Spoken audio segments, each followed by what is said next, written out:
Praise the lord everyone. జీవపు ఊటలలోని ఈరోజు జీవవాక్కు అపోస్తలుల కార్యములు 4వ అధ్యాయం 12వ వచనం.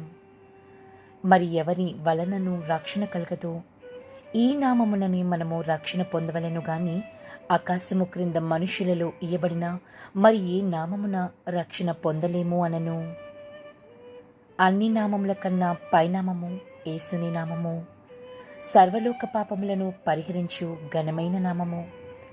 ప్రతి బంధకముల నుండి విడిపించే అతి శ్రేష్టమైన నామము.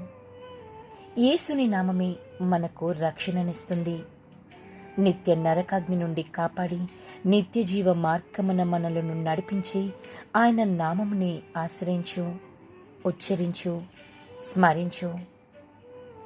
యేసుక్రీస్తు కృప మనకు తోడైండునుగాక. ఆమెన్.